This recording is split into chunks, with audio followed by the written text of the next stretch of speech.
Hey everyone, it's Christopher Swan, and welcome to this week's episode of Living Your Journey. Each week, I have this amazing opportunity to chat with people that love what they do in life. They understand their passions and their direction. Maybe it's a career path or the social impact that they're making. It's kind of like they're following their North Star. They also know their story may change, but they understand that they're on their journey every day. This week, I had such a great chat with Evan Todds. Let me first start by telling you what he does, because it's literally a mouthful. He's an actor, a producer of theater and movies. He's co-founded 2 arts-based outreach nonprofits and builds and sells custom reclaimed furniture. See what I'm telling you? The more you get to know Evan's story, all of these interests and activities make sense. You see, Evan has this passion to explore, understand how things work, try them on, and see what's next for himself. In theater and film, Evan is known for his role in Heathers the Musical, an off-Broadway show, and his leading role in the feature film Fourth Man Out. He's also part of the producing team behind the Broadway revival of Spring Awakening, which earned him and the team a Tony nomination. Another great part of his story is how he's using the arts to reach communities he can help, but I'll let him share those details for you. In our chat, we cover a lot of his story and the why and how of it all. Evan's authenticity is refreshing, and so are his ideas and advice. The way I see it, he's just a good guy and he's exploring his world. Everyone, meet Evan.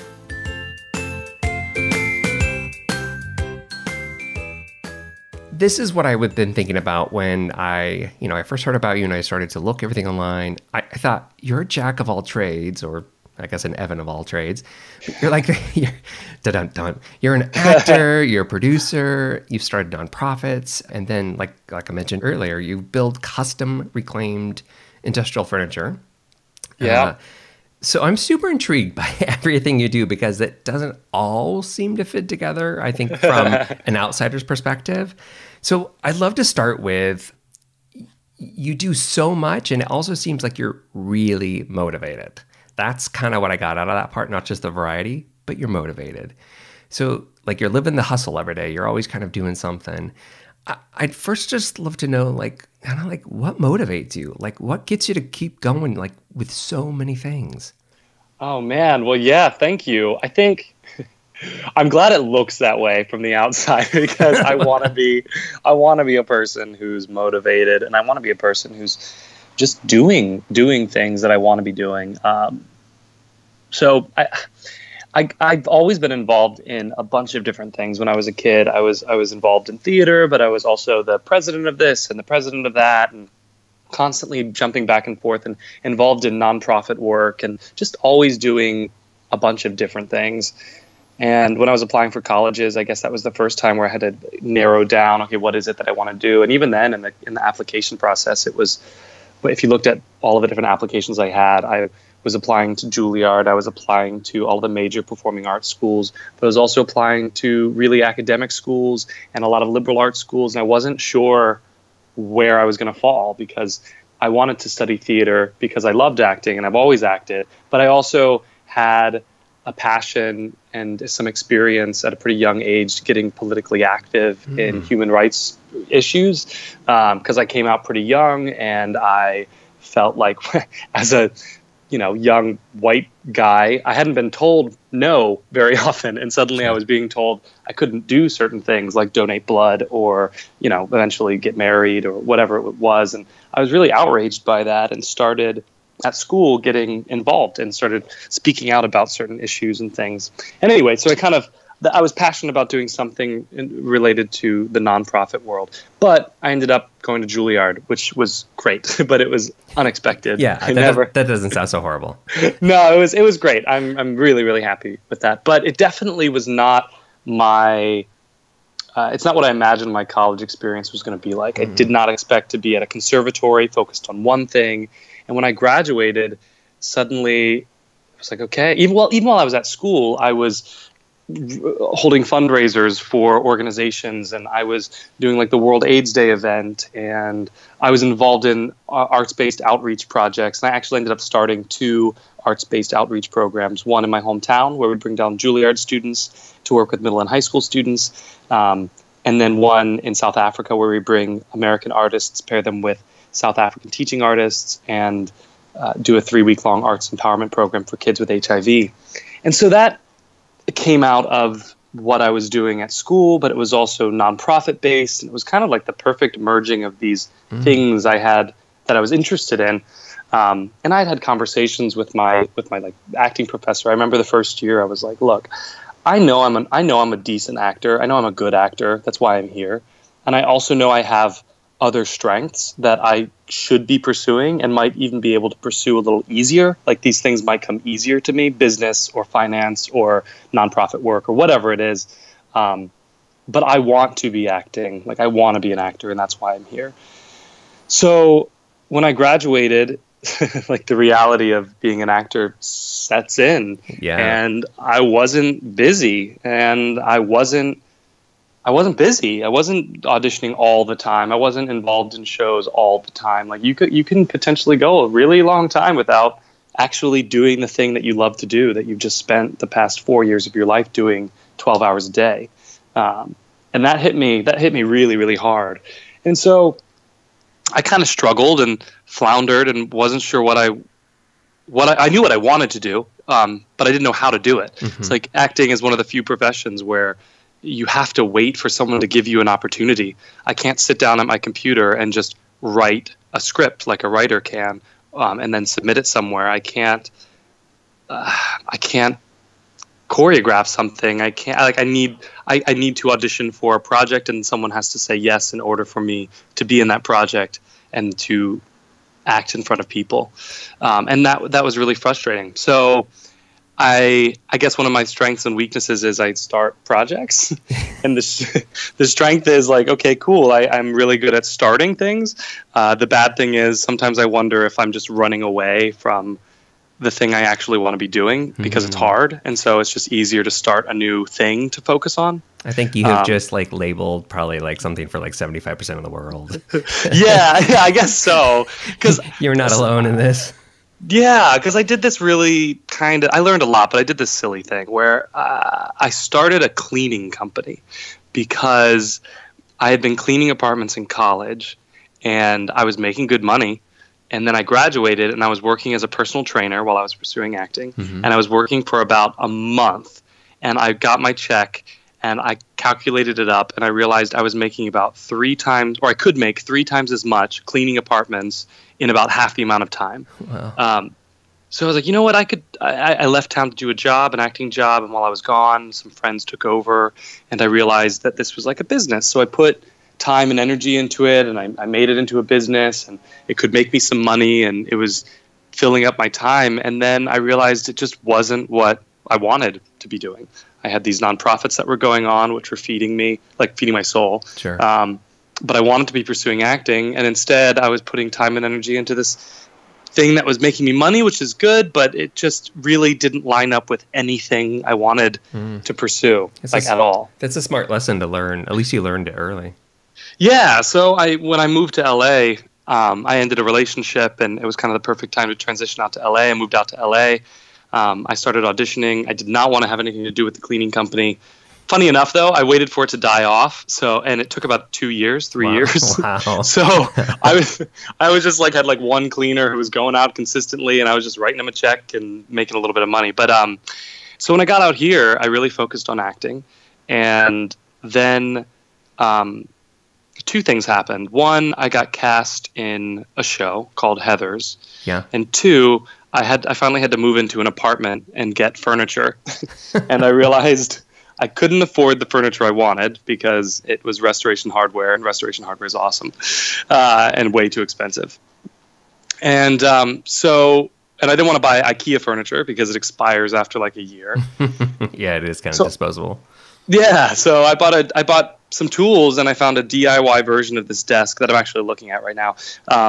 And I made this desk, and I moved into my room, and I thought it was kind of fun, and I made a headboard, and then I made a side table, and then I started making all of this stuff in my room, and people saw it and really liked it, and asked me if I would build it for them. And so I just got better and better at building.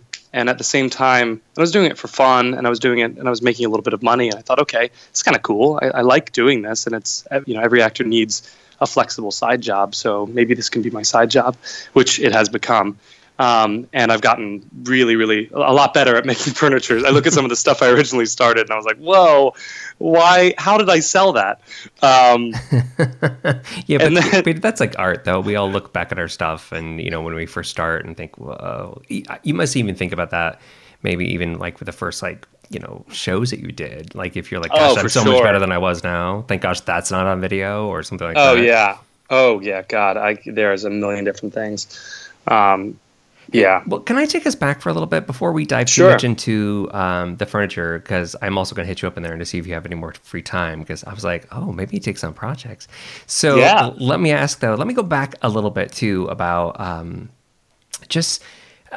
I want to know a little bit more about, you said that you knew that, you wanted to be in theater, but going to school, you didn't think you were going to be, maybe at Juilliard, and it was a little bit different focus. You know what I've been really curious about too, because you do divide your time and it's maybe a side gig, but why entertainment? Like, is it, because we talked about this earlier too, about, some producing versus acting. What is it about entertainment that's driving you? Like, why be in that world? Because it's tough. It's a tough industry to be in, and it's not easy. Yeah. So I'm always curious about, like, is it just something you have to be part of, or is there some kind of something that influenced you? Well, I can't imagine any other industry that touches on so many things that I'm interested in, right?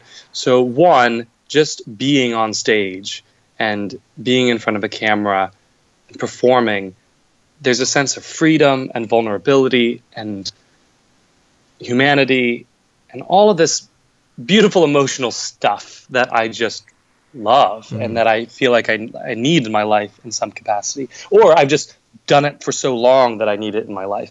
Like, I don't think those things naturally come to me. They really don't. Like, the other stuff comes to me. The business side of things comes to me. But, like, those things don't naturally occur to me. And I've really loved all of the training that I've had. Wow. Like, that's been really helpful as a human being. So there's all of this. There's the artistic, emotional part of the entertainment industry. There's also the business side. I mean, think about how lucrative the people on the business side of Hollywood are. The projects, they just are. That's a huge industry. There's a huge ripe industry where you can be really successful in lots of different areas. I think that's really appealing. Then just what happens when you watch a show, like the experience an audience has when they watch a musical or they see a movie or whatever that thing is, you just don't get. Maybe you get it when you're watching sports. Like, you'll get a little bit of it at, like, the excitement or the adrenaline or the getting wrapped up in the rivalry. But you don't have the breadth of human experience that you can get through live performance. I love that you just said that. Yeah, that's exactly, that's my attraction to entertainment. It's that connection that we have, and it kind of brings us all together because we can all feel that way.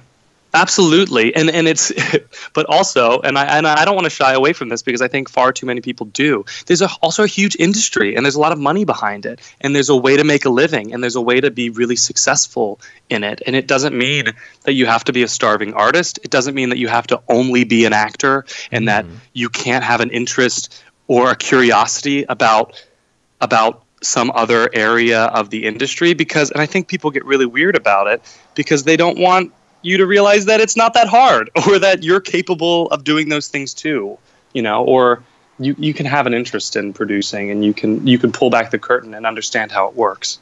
Do you think that's, I don't know, is that natural for, like, is that general for a lot of actors to, because here's where I'm going with this. As an actor becomes really seasoned in their career, you can see them. It's almost like a norm. Like, they're going to start directing. They're going to start doing something.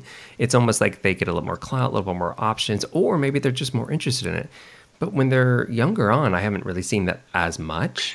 Well, it's just at a much. I think it's there. It's just at in a smaller way because two things are going to happen when you graduate and you try and start your career, right? You're either going to hit it big, like you're going to have some project that propels you forward, which I have multiple friends that's happened that's happened to. And it's a double-edged sword going to Juilliard because so many people do such incredible stuff right off the bat that it can be frustrating because you want to be one of those people.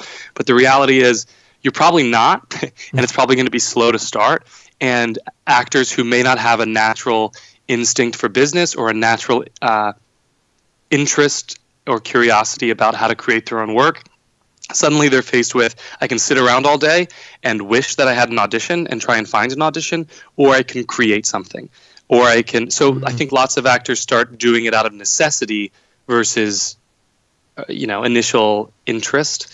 And then I think the actors that you were talking about are doing the thing they love to do for so long that then they start to get bored, and then they're interested in other areas. This is kind of where I was going with this, with my first question about the motivation. You seem super curious and just inquisitive about all these different areas and kind of love that. This makes me think about, because I know you were part of the producing line behind Spring Awakening, the revival. Was that kind of like this not evolution for you, but this like, hey, of course I want to produce or I want to try these things. Was that kind of here's a way to do that? It was actually before then. So this was, I'm always really interested and competitive when it comes to younger people doing things, if that makes any sense. I'm just being really honest. Like, I kind of love that. If I see someone my age doing something at a high level, I perk up and I want to know who this person is, what they're doing, and like what I could be doing what I could be doing differently. That's great motivation. Well, thanks. So I was in this reading of a show called Heathers. Not even a reading. I got cast in this original LA production of Heathers. Had no idea what it was going to be. Heathers the musical.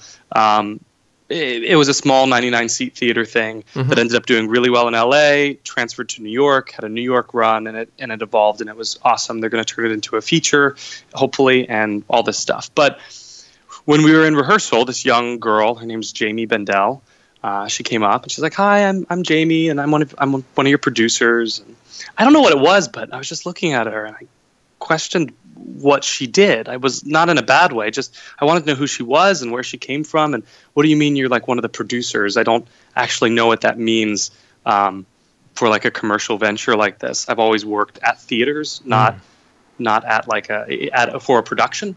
So I took her to coffee. She explained what she did. She explained how she got into it.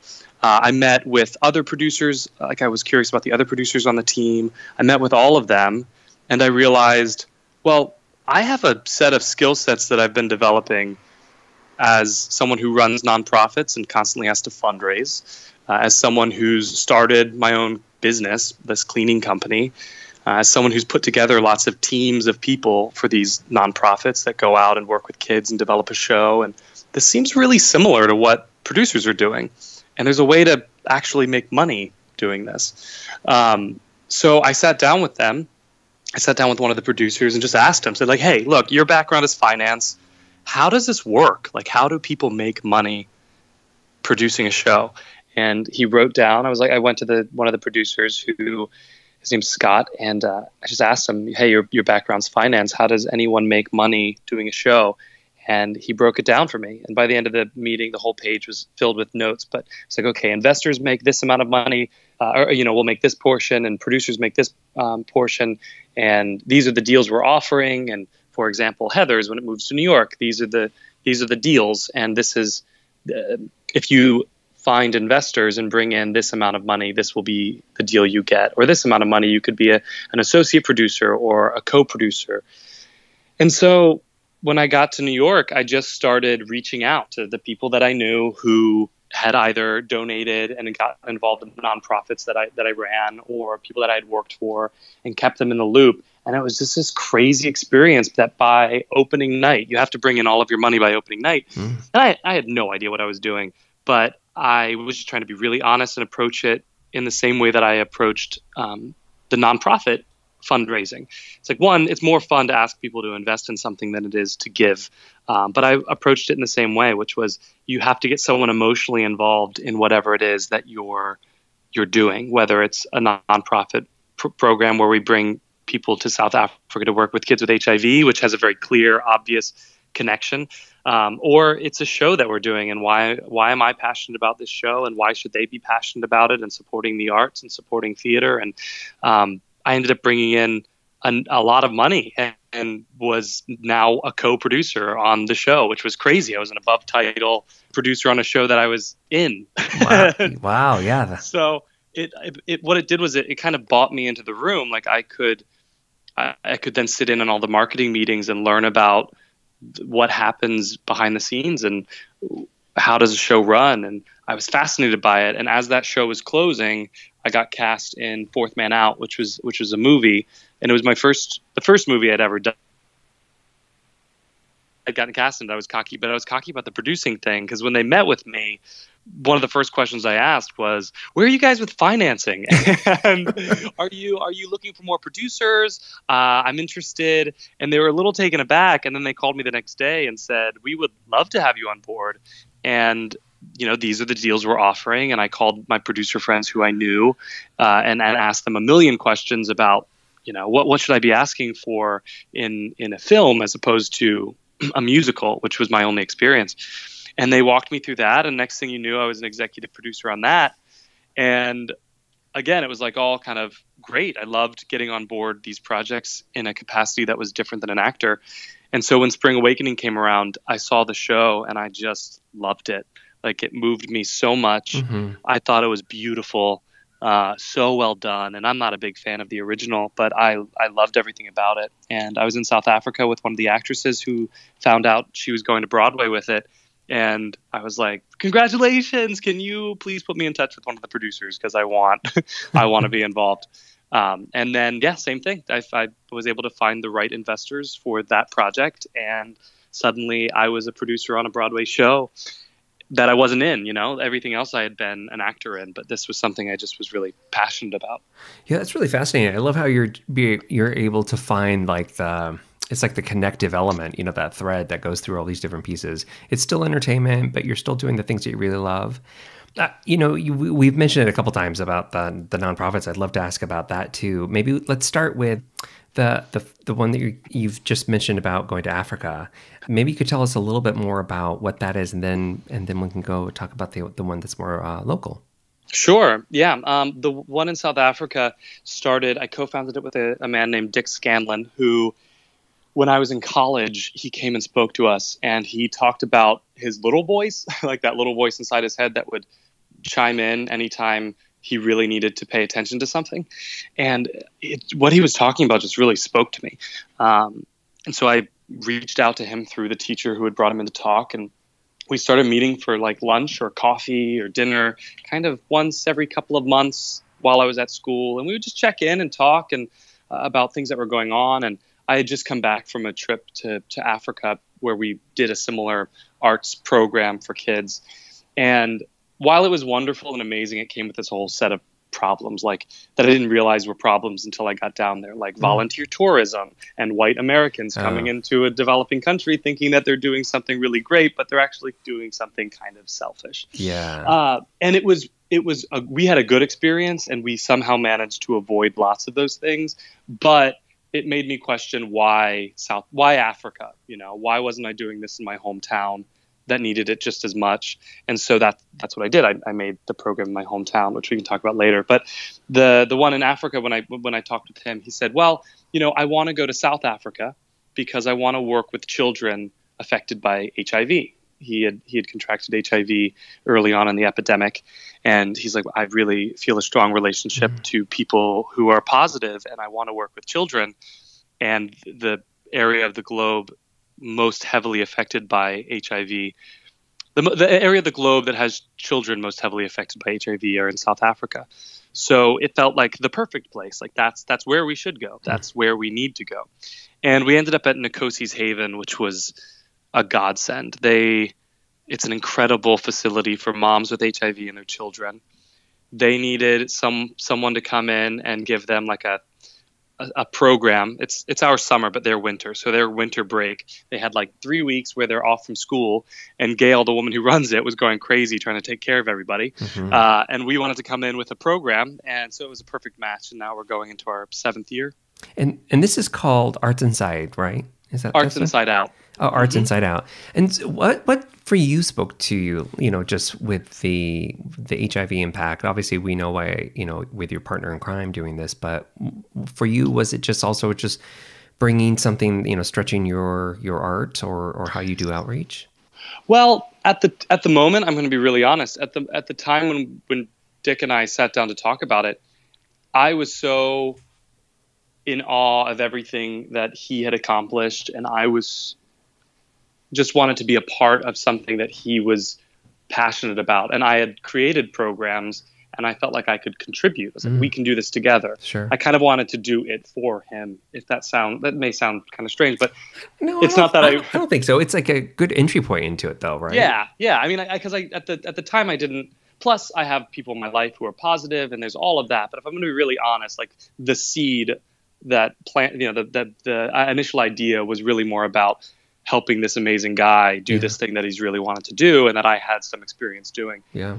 And then once we started, it's been this amazing working with A-Step, Artists Striving to End Poverty. It's this incredible organization in New York, and we're one of their programs. So Arts Inside Out is an A-Step program.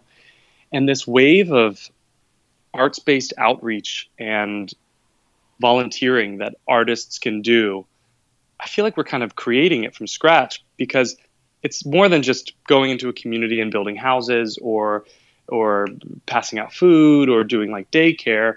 We're actually contributing something to the community and bringing our strengths to the community and arts education to the community. So the classes we were taking at Juilliard as students were helping us as actors, and were helping us as dancers and singers. But then when you take those same classes, those same exercises, and ask kids in a particular community to do those same exercises, suddenly it was bringing something completely different out of them. It wasn't that they were, like, for example, in South Africa, working with kids who don't necessarily want to be actors or dancers and having them do these acting and dancing exercises.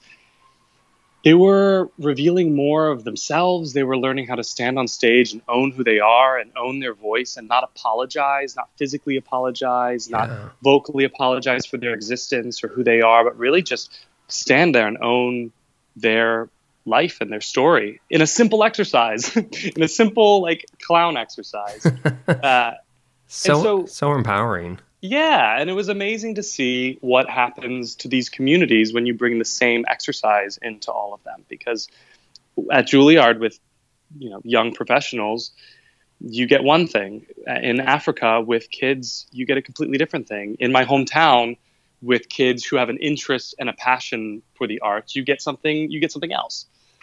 So yeah, that's kind of, I lost my train of thought. No. That's that program.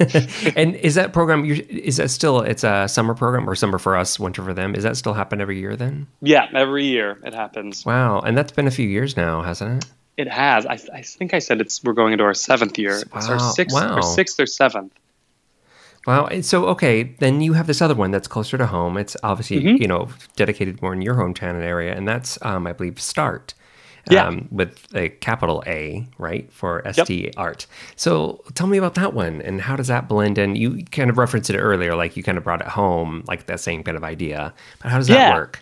Well, so originally it was in response to the trip I had taken to Africa, where I kind of felt like I needed to put my money where my mouth was and start a program in my hometown, because I was traveling the world trying to bring something I was passionate about and that helped me to other communities, and my community needed it just as much. So I work with my middle school drama teacher, Nina Cochran, who is the coolest. Like, she is the best. I love that. Yeah, I love her, and her husband, Randy. Like, they're this incredible team who do unbelievable work with these middle and high school students in my hometown, and have been doing incredible work with all of the Osceola County faculty. Like, it's amazing what's happened since I've left. It's amazing what they were able to do while I was there as a 6th grader, 7th grader. So I wanted to do this with her.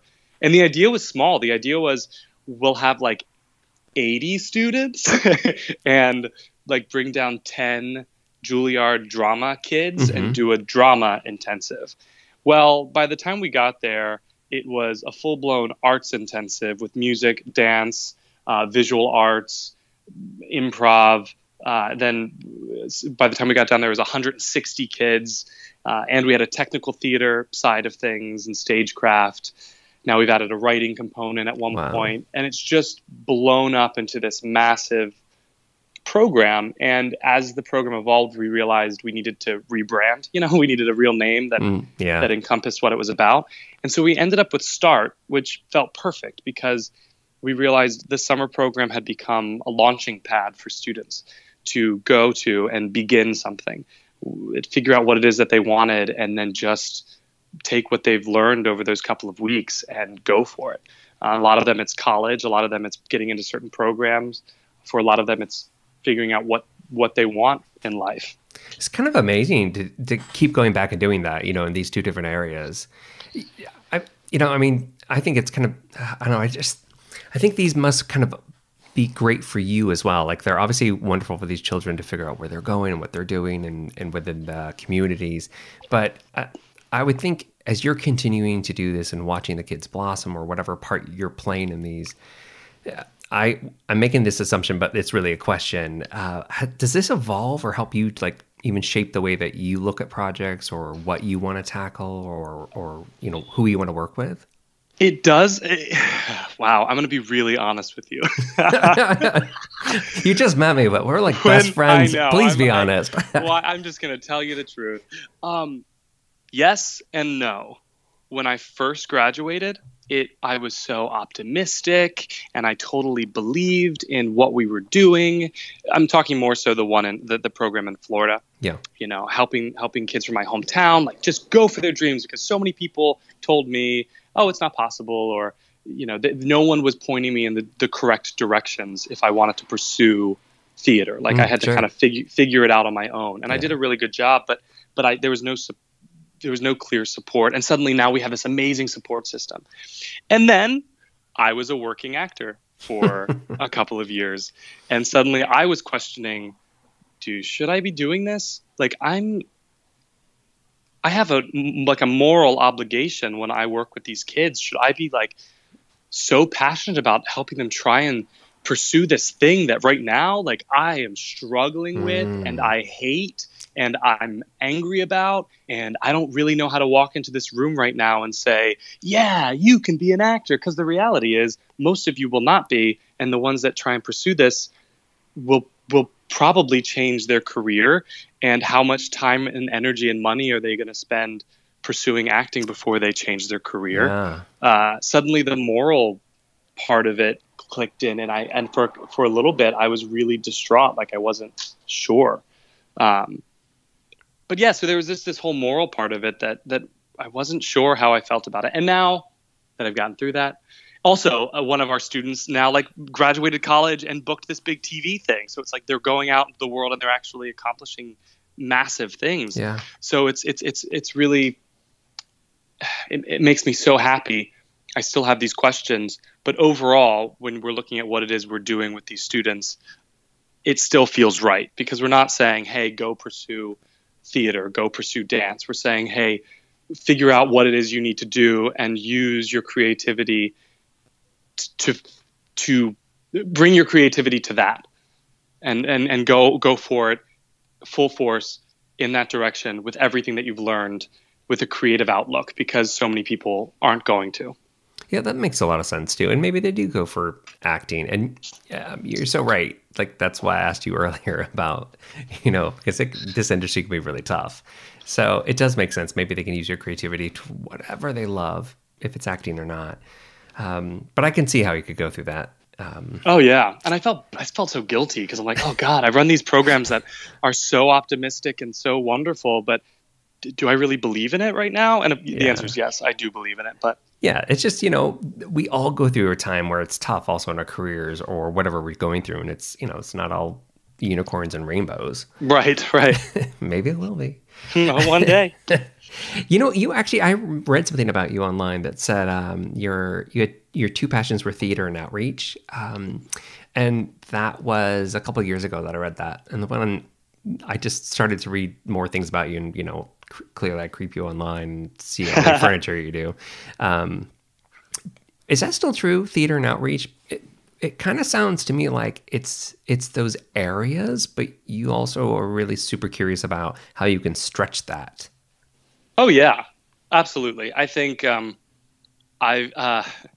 don't think I would say theater and outreach anymore. I think I would say, I don't know how to say this without sounding terrible, but business.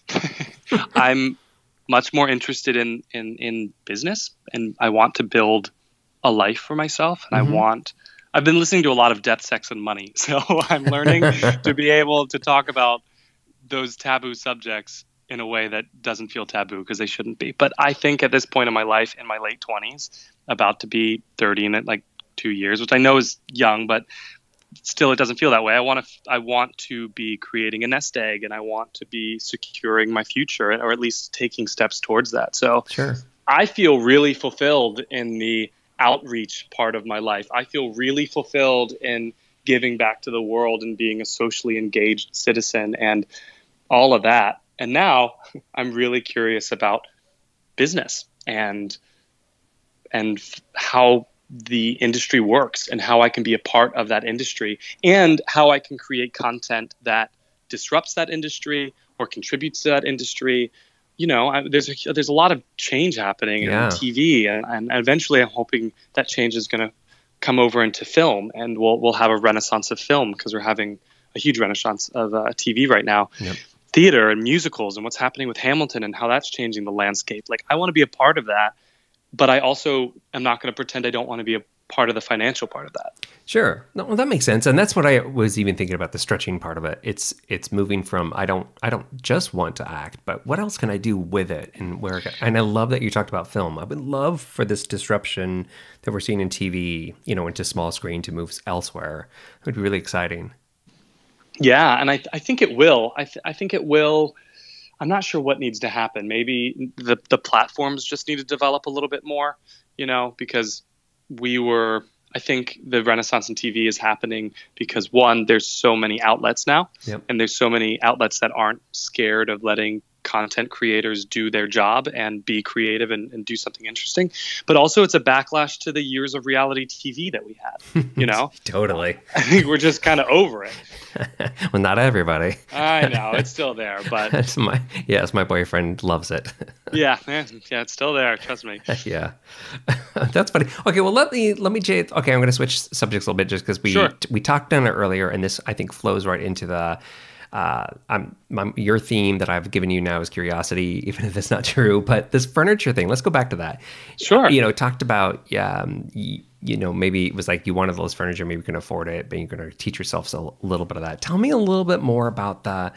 So, how did that really start, and what exactly are you doing? Because I've looked a little bit. I know you're like creating this great stuff out of your garage now, and thanks. Which is funny because there's a big vibe of that. What you're creating, obviously, there's a trend of it. But where I live in the middle of the wine country, it is a really big thing here.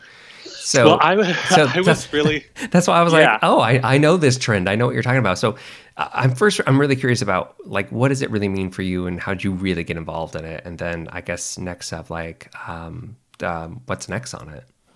That's a good question. It started, honestly, I was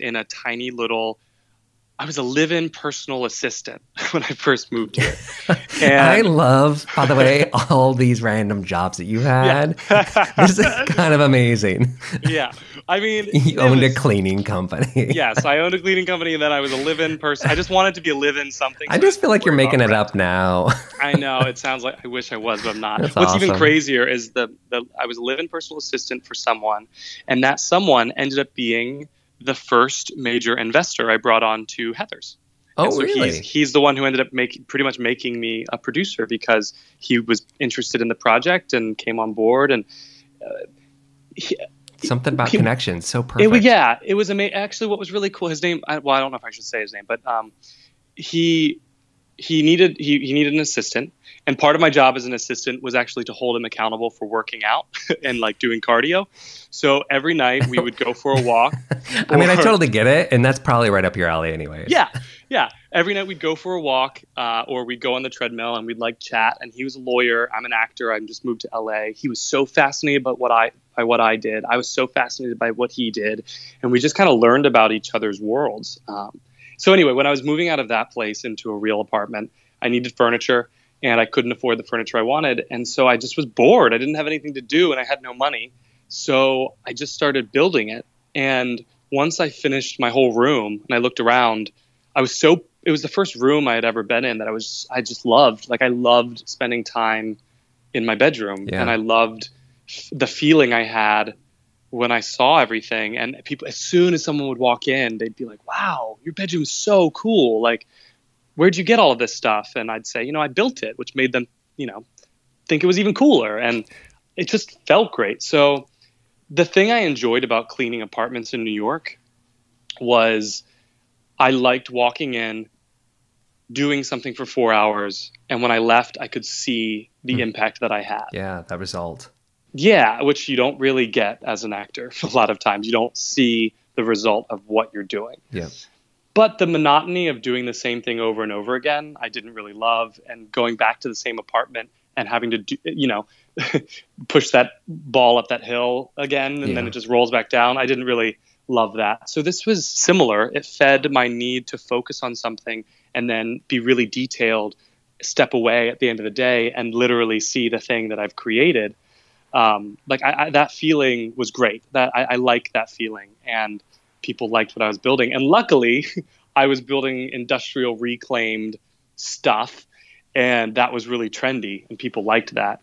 And if I screwed it up or put a hole somewhere I shouldn't, it didn't really matter because it was just art. Yeah, it was supposed to look really kind of shabby. And so then it just kind of expanded, and people would ask me if I could build something, and I'd say yes. And then I'd watch a bunch of YouTube videos. Like, if there's anything you want to build, someone else has built it, and they've made a YouTube video about it. So I just started learning and buying more tools, and every piece I've made suddenly is getting closer and closer to something that like I can really be proud of as a furniture maker, not just as a person. Sure. Right now, I'm sorry, is that something now, do you want to keep doing it, growing it? Well, okay. So if I book a job and suddenly I'm acting so much that I can't produce and I can't build furniture, like I'm a happy camper like that. Sure. That's great. In the meantime, while I need to make money, I love doing it. Like I love that someone commissions me for a piece, and I now am able to own how much I should charge, and say, okay, this is how much it's going to be, because I'm putting all my time and energy into it, and it's a handcrafted piece, and I love doing it. At this point, I need to kind of get a website up and running, because it's all been word of mouth. Yeah. And then when I come back, there's this is so LA. There's there's a plastic surgeon who really likes my stuff and wants me to build him furniture for his office, and then also have some furniture there that his clients can look at, almost like a showroom of sorts. Wow. Yeah. So that would be pretty cool.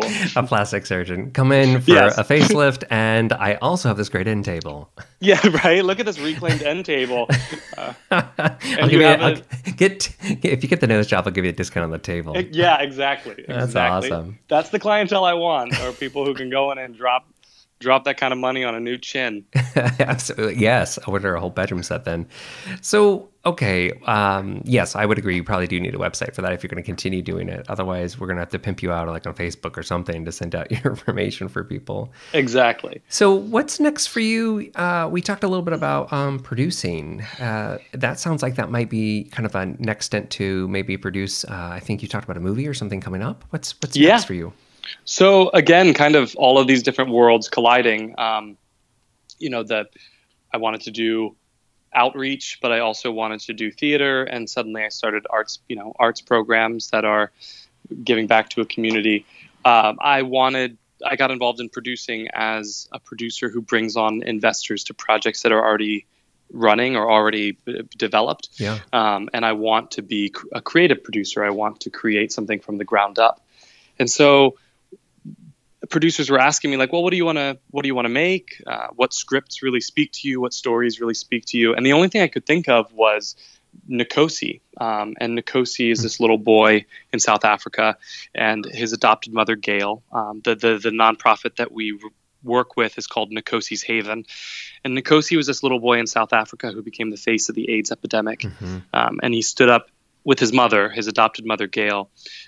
Together, they stood up to the president, shamed him in front of international television at the World AIDS Conference, and that propelled Nkosi into the spotlight. And they're just the most incredible duo that I've ever come into contact with. I mean, he passed away when he was 12, but Gail, she's like the Cruella de Vil of good. She looks like an evil Disney villain, but she's ferocious. Yeah. And when the two of them got together and came into each other's lives, they literally took on the world together, and they won.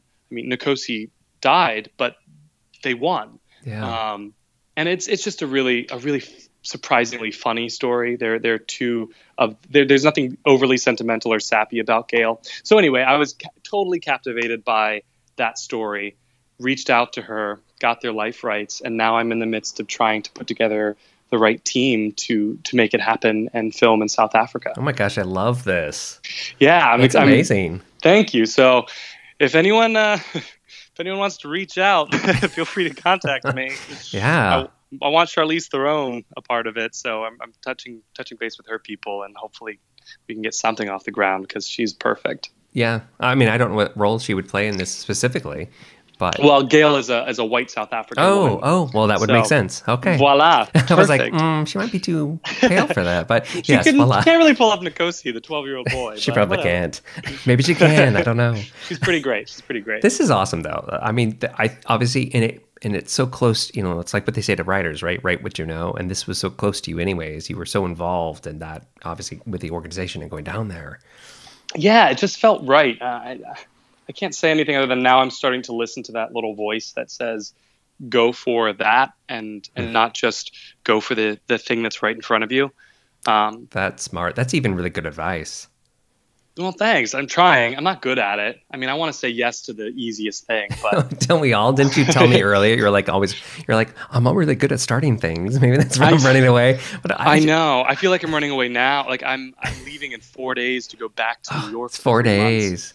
Yeah. Wow, in 4 days I leave. Yeah. Yeah. But that's to try and, pursue acting. I've got more opportunities out there in the next couple of months. So I've got to leave everything here and go spend some time out there and try and get something off the ground. Sure. Well, I think there's just ebb and flows, right? We move around and we just try different things. Yeah.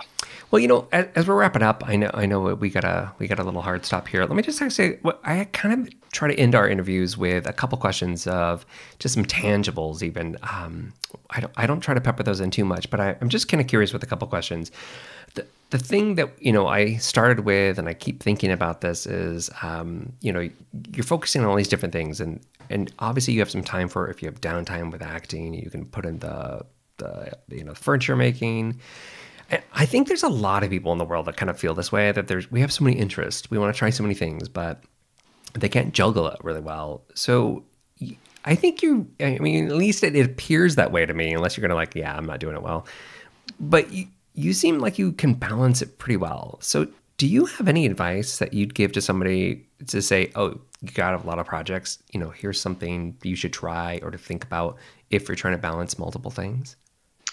So, all the things you're saying about me, I hope are true. I would love for them to be true. You're like, I really like Christopher now. Gosh. I really like this person you're explaining. No, okay, well, I would say this. One, I'm always and constantly trying to figure out how to best juggle all of these different things, right? And I'm not successful a lot of the time. But what I can say is the projects themselves so far have been really successful. And the reason the projects have been successful have been because there's an incredible team of people involved. So the two nonprofits that I started, it's not a one-man operation. And there's such a strong team that's in place. and so many passionate people who are involved for all of the right reasons. And that's why those programs run. And I hope that I can keep up with them. Like, honestly, I hope that I'm constantly kind of questioning, all right, what do I need to be doing in order to be contributing as much as I can, because I'm passionate about these projects, but they've grown to a point now where they're running because of the team and the people that are a part of it. So I would say for anyone who wants to juggle a bunch of different things, it's like, yeah, be as diligent as you can, but also make sure you're not trying to do it all by yourself. Like, you need the right team in place. Yeah. I've heard that before. Like, don't go at it alone. Like, you can't solve everything on your own. That's super smart. Right. And at some point I have a hard time. I like to do everything on my own. Like, that's why I think I like starting projects, and I'm good at starting projects because I can get everything together and start them. But then at some point you need to bring people in, and that's the hardest part. I think that's why people also, especially when they're involved in so many different projects, they work with the same people over and over again, because it just speeds up everything. You have built-in trust, you have built-in lingo, you guys know how each other operates. That's so true. So, yeah, Evan, I'm going through that right now. Exactly. Oh, really? Right now. Yeah, that's exactly what I'm going through. And I'm like, who do I bring in?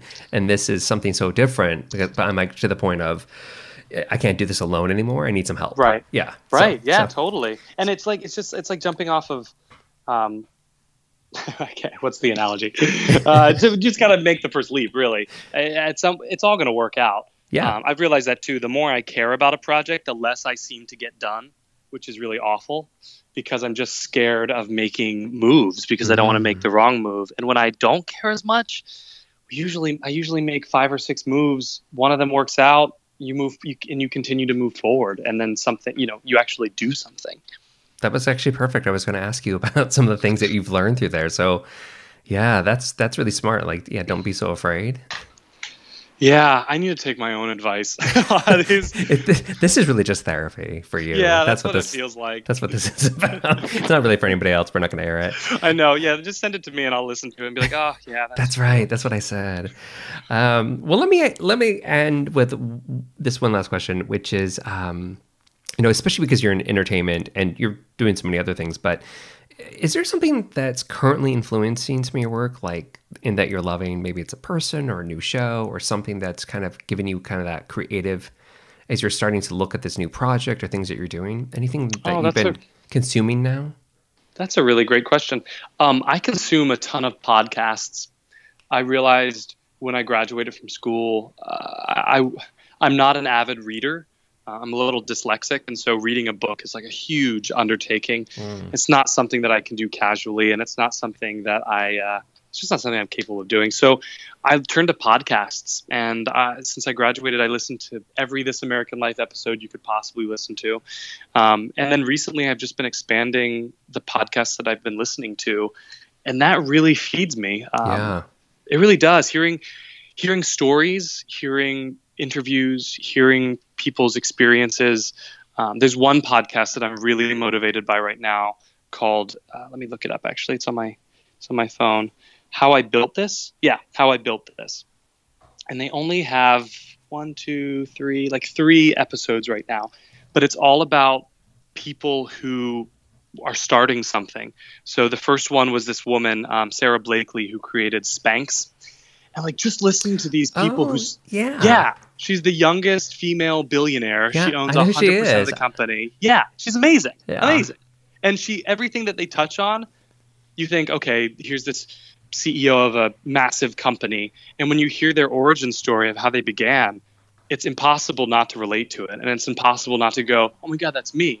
Like, had she listened to that person, she never would have flown up to North Carolina and found the right person who was going to create her prototype of Spanx. And had she not walked into Neiman Marcus and taken the risk and said, no, look, come to the bathroom with me and I'm going to try these Spanx on. You're going to see what it does to my body and had she not done that, she wouldn't be where she is. And there's just something really, really motivating about listening to that. Yeah, absolutely. That's actually, we try to uncover some of those pieces. Theirs is a little bit different, but I think those are the things that are really fascinating. Do you know the show Sounds Good with Brandon Harvey? No, but I'm literally looking it up Look it up now. Super terrific story. His is a little bit different. His angle is really about people doing good in the world.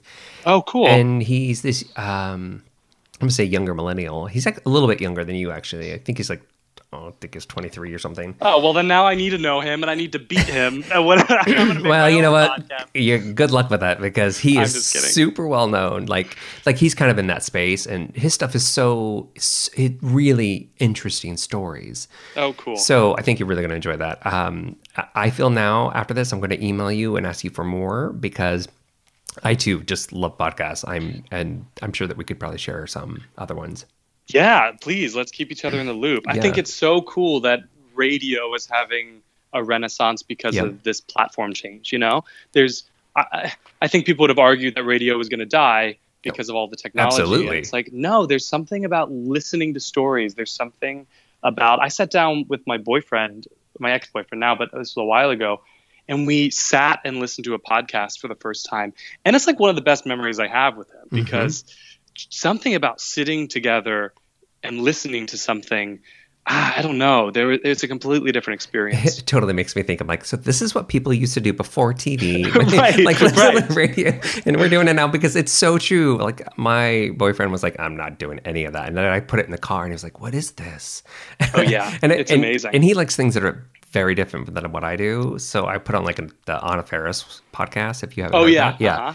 Yeah. And I've kind of had this, like, I really like her a lot, and way before this. And so he's like, this is funny. I was like, see, you can like things. Oh yeah. Yeah. So, but it's a great time, because now we're interacting about it. And yeah. So exactly. That's great. Well, let me wrap this up with, because I know you probably have to run, but I do. I'm good though. If whatever you need. Okay. Well, I was going to ask, that we always follow up with is, if people want to hear more about your story, especially as you're coming along with your new project and the furniture and all these sorts of things, where should they follow you online? I've been trying to be better with the social media, and I would say my Instagram is probably the best way to keep up with me. So all of my social media is at Evan Todd here. Yeah. But I like Instagram. It's really simple. You can see what I'm working on. Like, you can kind of keep up with my day, especially now with the kind of Snapchat stuff that Instagram is. The stories. Yes. Yeah. I did that today, and I thought it was really fun. Those God, I sound like such a creeper if I say these things. I was like, yeah, those are kind of new for you. Yes. Only because I follow you on Instagram. So well, thank you. I mean, I'm not even good at Instagram, but I'm enjoying learning how to do it. It's something you just said, though. It's like, it's simple, and that's I think that's probably Instagram's my favorite, because it's visual and I can just tap it. Maybe I write something, and then when I do my own, like, in response, and like the stories, I'm really enjoying doing the stories, because I think I feel a little bit more free with that. Like, I feel like this is stupid, but I feel like the pictures I'm posting, because they're going to live there forever. Oh, for sure. Like, my caption's got to be good, or it has to be the right angle. And the stories will disappear in 24 hours. So I'm like, oh, this can be a slice of life. Like, I literally was out running earlier before we chatted. And so I was like, oh, I took a picture of the river. And so, like, it's not perfect, but that'll be a story after we're done. So right. Exactly. Yeah. I'm really liking it. You should also check out, I'm going to totally give him some love right now. His name is Preston Sadler, and his Instagram is PSAD, just the letter P SAD. He has like 1,900 followers. He has like no followers, and I think his stuff he's a friend of mine. He is so funny. It is so good. I have no idea why he's not like an internet sensation, because he's so good at Instagram. I will definitely check it out. I think some of that comes down to just it's not just the quality content, it's how you market it. That's true. It's at the time, the hashtags, who you're connected to. If you get one person to call you out, you could be really good. Yeah, that's true. Yeah. That's true. Well, good. We'll link to everybody. We'll link to your accounts on our show notes and also on the account. Well, thank you. And thanks for having me on the show. I really love this. So I like just for hearing about what the podcast is about. It's interesting, and it's definitely something I'm going to be listening to. Yeah, absolutely. No, and thank you for being on. I think, it's like I said, I've I've been really interested in hearing more of your story, and I think it's such a nice variety. Like we just had on, it'll be old once this airs, but Coco Peru. You familiar with her? I'm not. She's a famous drag queen that... Oh, cool. So look her up, Miss Coco Peru, and she's been doing Was it she for on like, Drag Race? Was she on... No, she's like been doing it longer than that. She's like... Drag existed before Drag Race? Right? No. She's been doing it. She's like one of the pioneers. She came out with like RuPaul, Lady Bunny, like 25 years ago. Oh, okay. So if you look her up, you'll be like, oh, because she does some local theater. She lives in LA. And she started kind of the whole drag thing without lip syncing and doing her own shows. So anyways, like I think on our shows that we really try to have a variety of people, like, someone from her to Silicon Valley executives to you name it, we do it. So anyways, this has been a lot of fun. I'm so glad you've been a part of this. Yeah, me too. Thank you so much for reaching out. And yeah, let me know if you ever need anything. Absolutely. Well, I'm going to hit you up anyways for some furniture and more podcasts. Perfect. Sounds good. All right. Thanks, Evan.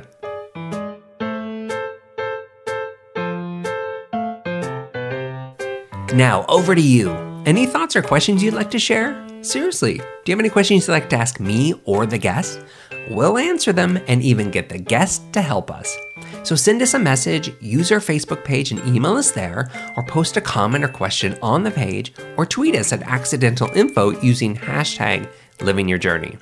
You can find out more about all the guests, links to their sites and social channels, and even bonus content all at accidentalinformation.com. Now, a couple favors.